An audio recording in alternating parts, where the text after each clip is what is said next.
Team India head కోచ్కి good bye చెప్పిన రాహుల్ ద్రావిడ్ ఇతని కోసం ఐపీఎల్ ఫ్రాంచైజీలు కన్నేశాయని చెప్పొచ్చు. మెగా వేలానికి ముందే అతన్ని దక్కించుకోవాలని ప్రణాళికలు సిద్ధం చేస్తూ ఉన్నాయి. యంగ్ క్రికెటర్లను ఎంపికపై తుది జట్టు కూర్పు టీంని బలోపేతం చేయడంతో ద్రావిడ్కి అపారమైన అనుభవం ఉంది. సీనియర్ టీంతో పాటు అండర్-19 టీంకు ద్రావిడ్ కోచింగ్ బాధ్యతలను నిర్వర్తించాడు. ఈ నేపథ్యంలో మెగా వేలానికి ముందే ద్రావిడ్ను తమ యొక్క ఫ్రాంచైజీలోకి ఆహ్వానించాలని టీంలు భావిస్తూ ఉన్నాయి. మెగా వేలం జరగనుండడంతో ప్రతి టీం 4 ప్లేయర్లను మాత్రమే రిటైన్ చేసుకునే అవకాశం ఉంది. మిగిలిన ప్లేయర్లను వదులుకోవాల్సి ఉంటుంది. తిరిగి వేలంలో టీంను నిర్మించుకోవాలి టీంలు. ఇది ఎంతో కీలకమైన ప్రక్రియ అని చెప్పొచ్చు. మెగా వేలం తర్వాత కొన్ని టీంలు బలంగా మరికొన్ని టీంలు బలహీనంగా మారే అవకాశం ఉంటుంది. దీంతో కోచ్గా లేదా మెంటర్గా ద్రావిడ్ను ఫ్రాంచైజీలోకి ఆహ్వానించాలని Sunrisers Hyderabad, Kolkata knight riders, royal challenger Bengaluru ఈ ఫ్రాంచైజీలు భావిస్తున్నాయి. కోచ్ వెటోరీ, కెప్టెన్ కమిన్స్ కాంబినేషన్లో ఎస్ఆర్హెచ్ 2024లో సీజన్లో అదరగొట్టిందని చెప్పొచ్చు.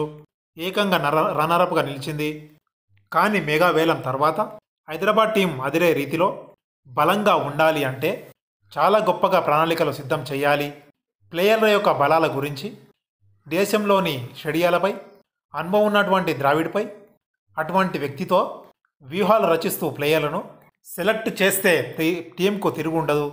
అందుకే మెంటర్గా అయినా మెగా వేలానికి ముందు ఫ్రాంచైజీలోకి వాళ్ళను ఆహ్వానించాలని ట్రై చేస్తూ ఉంది. మరొక వైపు గౌతమ్ గంభీర్ కోచ్గా టీమిండియాకు వెళ్లడంతో కేకేఆర్ మెంటర్ స్థానం ఖాళీ అయ్యింది. ఆ స్థానాన్ని ద్రావిడ్తో భర్తీ చేయాలని భావిస్తూ ఉంది.